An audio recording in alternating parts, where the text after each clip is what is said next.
Welcome. आज हम एक ऐसी जबरदस्त जर्नी पर निकलने वाले हैं जहां हम एक्सप्लोर करेंगे कि होली कुरान बायोलॉजी मतलब द स्टडी ऑफ लाइफ के बारे में क्या कहता है। ये सोचने वाली बात है, क्या इन एंशिएंट टेक्स्ट में मॉडर्न साइंस की कोई झलक मिल सकती है? चलिए इसको आगे एक्सप्लोर करते हैं। तो आते हैं सबसे बड़े सवाल पर, होली कुरान आखिर लाइफ के स्टडी के बारे में कहता क्या है? देखिए, ये एक काफी गहरा सवाल है और इसको समझने के लिए हम कुछ अहम वर्सेस को देखेंगे। चलिए देखते हैं कि हमें क्या नए इनसाइट्स मिलते हैं।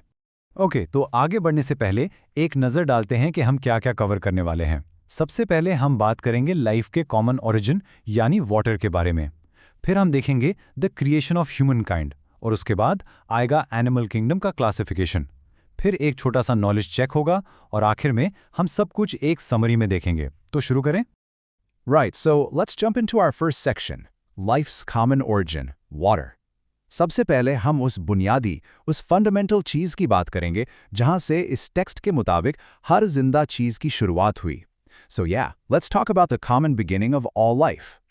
हमारी पूरी डिस्कशन की जो फाउंडेशन है, जो बुनियाद है, वो इन्हीं वर्सेस पर बेस्ड है। ये टेक्स्ट हमें बार बार इनकरेज करता है कि हम लाइफ की स्टडी पर, इसकी गहराइयों पर गौर व फिक्र करें। चलिए इसी सिलसिले में एक स्पेसिफिक वर्स देखते हैं। We made every living thing from water. ज़रा इस स्टेटमेंट की पावर को देखिए। बस एक सिंपल सा सेंटेंस, लेकिन ये लाइफ के सबसे अहम कोर एलिमेंट के बारे में बता रहा है। चलिए इसका मतलब क्या है, इसको थोड़ा और एक्सप्लोर करते हैं। तो इसका मतलब क्या निकलता है? ये वर्स एक कॉमन ओरिजिन की तरफ इशारा कर रही है। मतलब कि हम सब, चाहे वो प्लांट्स हों, एनिमल्स हों या हम इंसान, हम सब एक ही सोर्स से आए हैं, पानी। और यू नो व्हाट्स फैसिनेटिंग, ये बात मॉडर्न साइंस से भी काफ़ी रेजोनेट करती है। आज हम जानते हैं कि हर लिविंग ऑर्गेनिज्म की बॉडी में ऑन एवरेज 60 से 90% तक वाटर होता है। ये लाइफ के लिए, जैसा हम उसे जानते हैं, सबसे अहम, सबसे एसेंशियल इंग्रेडिएंट है। Okay, section 2, the creation of human kind. अब जब हमने लाइफ के यूनिवर्सल ऑरिजिन यानी पानी की बात कर ली है, तो चलिए अब थोड़ा जूम इन करते हैं। अब हम स्पेसिफिकली इंसानों की तख्लीक यानी ह्यूमन क्रिएशन पर फोकस करेंगे। He made man from clay like the potter। इस वर्स में एक कितनी खूबसूरत एनालॉजी है ना। सोचो, इंसान को मिट्टी से ऐसे बनाया गया जैसे एक कुम्हार, एक पॉटर बर्तन बनाता है। ये हमें इस बात पर सोचने पर मजबूर करता है कि हमारी बुनियाद, हमारे जो बेसिक बिल्डिंग ब्लॉक्स हैं, वो आखिर हैं क्या। तो आप देखिए, ये सिर्फ एक स्टेटमेंट नहीं है, ये एक तरह से एक इन्विटेशन है, एक दावत है कि हम अपनी ही बायोलॉजी, अपनी ही डेवलपमेंट को स्टडी करें। सोचने की बात है कि एक सिंगल सेल से लेकर एक इतने कॉम्प्लेक्स ह्यूमन बीइंग तक का सफ़र आखिर ये तय होता कैसे है। और फिर हमें ये वर्स मिलती है जो एक अजीब हद तक डिटेल प्रोसेस बताती है। सुनिए, पहले एक ड्रॉप, फिर वो बनता है एक क्लॉट, उसके बाद बनती हैं बोन्स और फिर उन हड्डियों पर चढ़ता है फ्लैश। ये स्टेजेस सुनकर पता है फ़ौरन जहन में क्या आता है? मॉडर्न एम्ब्रियोलॉजी यानी बच्चे की डेवलपमेंट की साइंस। चलिए इन स्टेजेस को एक एक करके ब्रेक डाउन करते हैं। पहला स्टेज है द ड्रॉप, ये है इनिशियल स्टेज। फिर आता है द क्लॉट, जहां से एक्चुअल डेवलपमेंट शुरू होती है।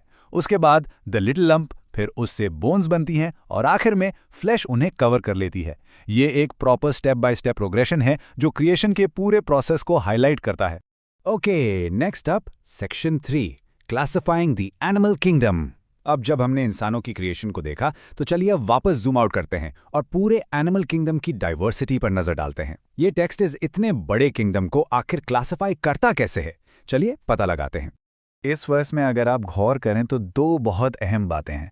पहली बात तो यह है कि एनिमल लाइफ को भी पानी से कनेक्ट करती है, जो कॉमन ओरिजिन के आइडिया को और मजबूत करती है। और दूसरी बात, ये एक बहुत ही सिंपल लेकिन इफेक्टिव क्लासिफिकेशन सिस्टम पेश करती है जो एनिमल्स के मूवमेंट पर बेस्ड है। यानी कुछ हैं जो पेट के बल चलते हैं, कुछ 2 पांव पर और कुछ 4 पांव पर। और यहाँ एक बहुत ही फैसिनेटिंग कॉन्सेप्ट सामने आता है।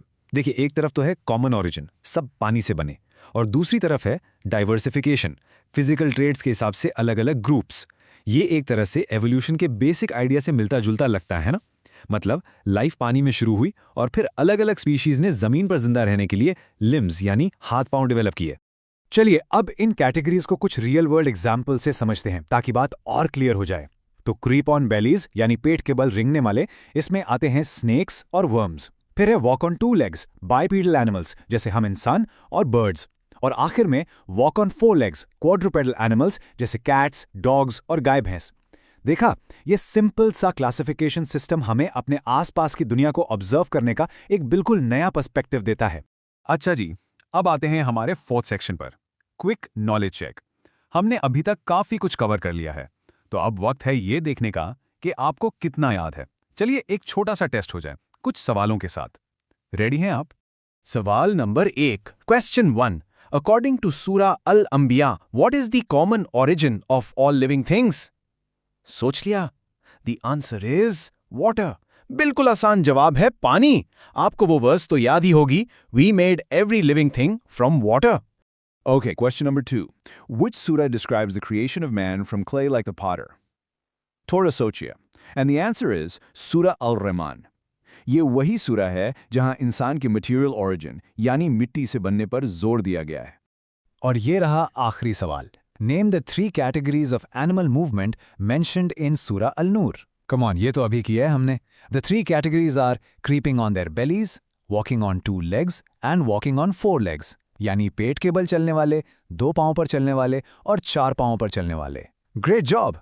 हमारा आखिरी सेक्शन, समरी अ कंपैरेटिव लुक। क्विज में बहुत अच्छा परफॉर्म किया आपने। अब हमने जो कुछ भी सीखा है, चलिए उस सब को एक साथ जोड़कर देखते हैं, to bring it all together. ये टेबल जो है ना, ये हमारे आज के पूरे एक्सप्लेनर की एक परफेक्ट समरी है। एक नज़र में सब कुछ क्लियर हो जाता है। देखें, पहला कॉन्सेप्ट है यूनिवर्सल ओरिजिन, जिसका की आइडिया है कि सारी लाइफ पानी से बनी। फिर है ह्यूमन क्रिएशन, यानी इंसान मिट्टी से बना और स्टेजेस में डेवलप हुआ। और आखिरी में एनिमल क्लासिफिकेशन, कि जानवर भी पानी से बने और उन्हें मूवमेंट के हिसाब से ग्रुप किया गया है। देखा, तीनों कोर कॉन्सेप्ट्स, उनके की आइडियाज और वर्स रेफरेंसेस सब एक ही जगह। और हम आपको इसी एक सवाल के साथ छोड़कर जा रहे हैं। How do these ancient insights connect with the science you learn today? इस पर जरूर सोचिएगा, क्योंकि नॉलेज चाहे एंशिएंट हो या मॉडर्न, उसकी तलाश हमेशा एक एक्साइटिंग जर्नी होती है। हमारे साथ जुड़ने का बहुत शुक्रिया।